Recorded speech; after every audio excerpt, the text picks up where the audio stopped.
Hi everyone.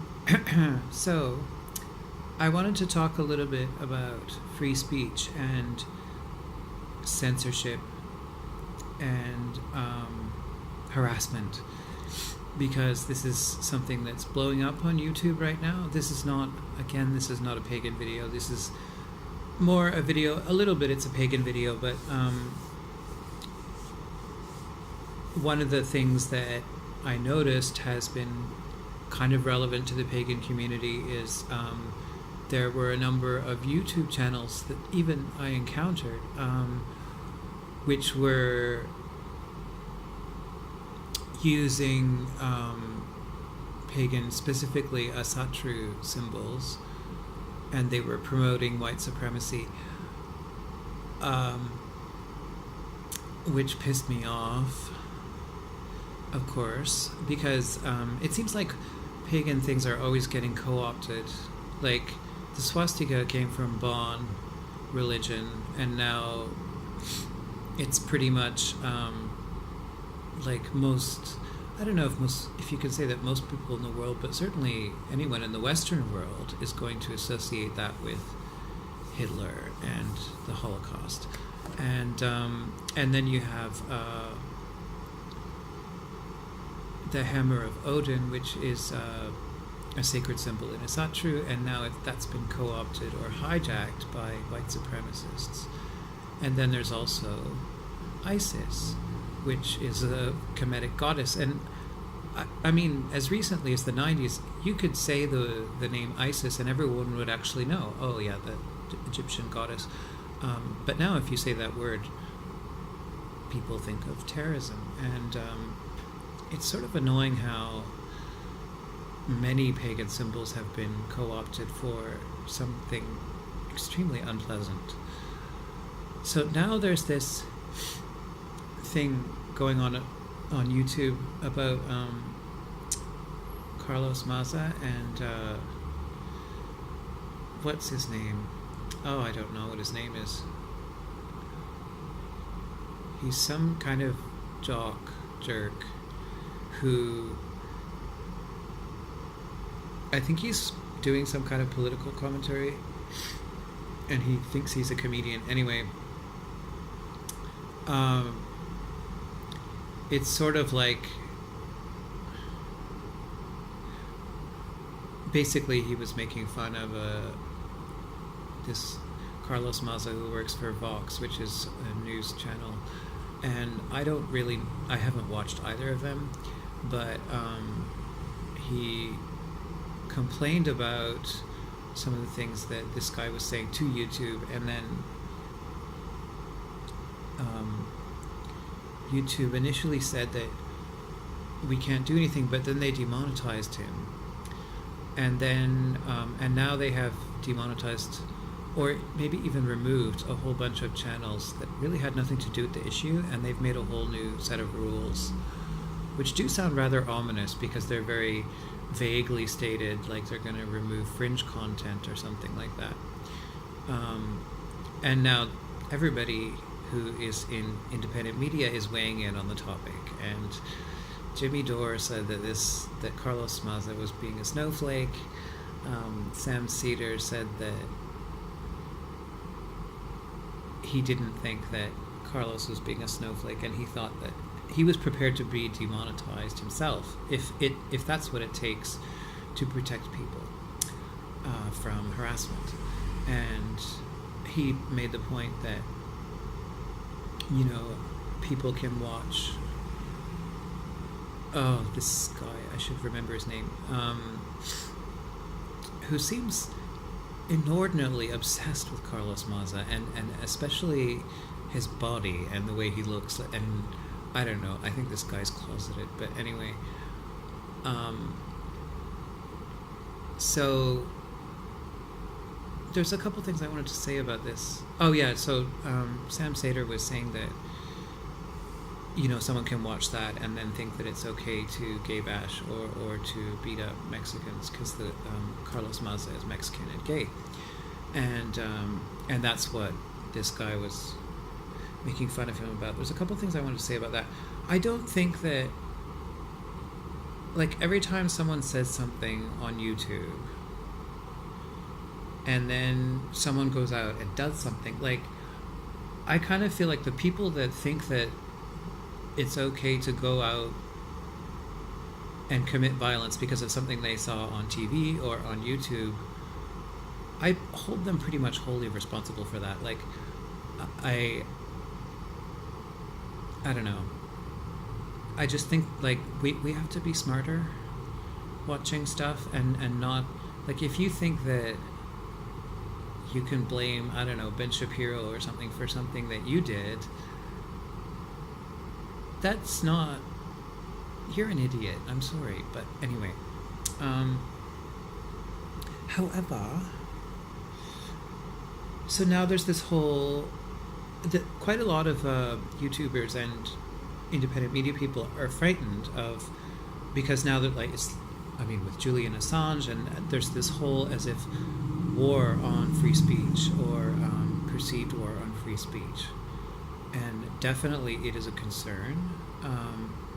However, I would like to make the point, which I don't know if anyone else has made, that for me to sit on YouTube and say so and so sucks, and that's all I'm saying, that's not really free speech, because I'm not really I'm not saying anything except that I think that so and so sucks, which maybe is a way of venting, but it's not really an expression of anything. I'm not really providing any information.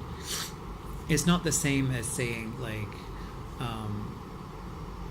the war in Yemen is wrong and this is why. Like, it's just really name calling. So I don't think that kind of random senseless name calling is an expression of freedom of speech per se. But it is a very foggy issue, and several people have made the point that it's not really possible to police a behemoth like YouTube. Like I noticed that those white supremacist channels seemed to disappear. I had reported one of them, which I'm sure did nothing, honestly, but they were kind of doing this veiled violent thing, and I didn't like it, so I did mention it. And then I was sort of relieved to see the back of them, because I also noticed that in the comments there was all this really quite horrible rhetoric, which seemed to me to be threatening violence, if I remember correctly. Anyway, I remember the days when YouTube was pretty much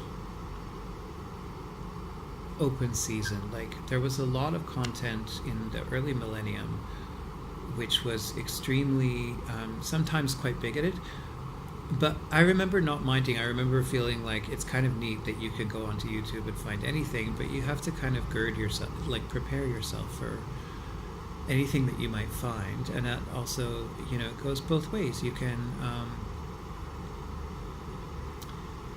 express yourself any way you want also, which would include such things as people making videos with just name calling, I guess. Now, a lot of people are saying that this guy was deplatformed because he was demonetized, which I don't agree, because projected income, I don't think you're entitled to projected income. Like, in the same way that I don't think that politicians are entitled to projected votes. I don't think that one candidate takes votes away from another candidate. I think that's a stupid way to think, and I think it also is fear-mongering and plays into, well, the whole point of democracy is you're supposed to vote your conscience. Like, you're supposed to be able to vote for what you want, and if you're voting strategically because you're afraid of the other candidate, then that is defeats the purpose. And now I'm getting sidetracked. So basically, I wanted to say that you're not entitled to, like, when YouTube started, I don't remember channels being, maybe I'm wrong about this, but I don't remember them being monetized at all. I remember it was pretty much like people made their vlogs or chat shows or whatever, and you watch them, and it was for free pretty much. I mean, it's for free. We're watching for free anyway, but I mean that they didn't necessarily get paid for that, and now this thing has happened where people are getting paid to be on YouTube, which is nice, but it's not as if something that you had a right to is removed if it's taken away, because it's sort of, I think of it as a grace, actually. It's not necessarily a right, and my hair's a little bit too fluffy. Anyway, so I don't know what the solution is necessarily, but I agree with Nico House that if they're going to implement some kind of system, then it should be consistent. Now, another YouTuber made the point that they sort of can't, because they don't have the resources to do a consistent rule and enforce it. So, but then what? I mean, this random, senseless kind of, which actually, the random, senseless deleting and demonetizing of videos, I think has been going on for at least 5 years, because I remember seeing YouTubers complaining about it like a while ago. I think that Goddess Glory was already having problems with YouTube, and Jessie V said that her videos were getting demonetized, and also were not, some of them were being deleted, and she has no controversial content at all. I mean, unless it's like paranormal investigations are controversial in Canada. I don't know why that would be. And you know, and she said that she went through all her videos and she checked the ones that have been demonetized, and she couldn't even see any consistent thing that was going on in each video. In one video she's just in her room talking, in another she's going out into her backyard because she thinks she hears a noise or whatever. So you know, people have said that the algorithm is screwed up, which is possible, but so yeah, I don't know what the solution is. I have to say I kind of miss the old days of YouTube when it was a little bit more of the Wild West in a way. I think that was sort of nice. I am gay, so I kind of I also sympathize with this guy who just felt really harassed, because I think that that other guy's show had a lot of followers, and then they would go onto Twitter and they would go onto his YouTube videos, and there was like a barrage of comments, and Jimmy Dore was basically saying like, you need to be tougher, which is a point. But I also kind of liked what Sam Cedar said and Nico House said. Like, Nico House said, if you use the N-word on me, I'm not gonna be chill about it. And I think that I don't know that I wouldn't have complained myself, but I kind of get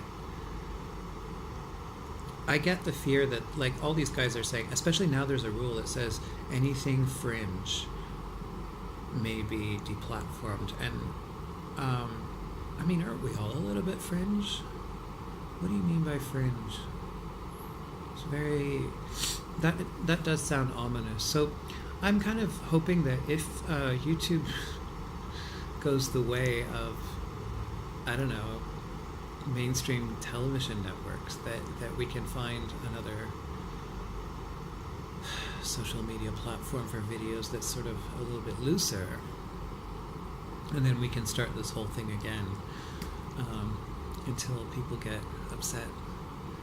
I guess it's just what happens in sort of the cycle of life. But anyway, yeah, so mainly I wanted to make the point about you're not entitled to monetization of your videos, and also free speech is not just me going, you suck, or you idiot. Like, that's not saying anything. That's just words coming out of your mouth that are unpleasant.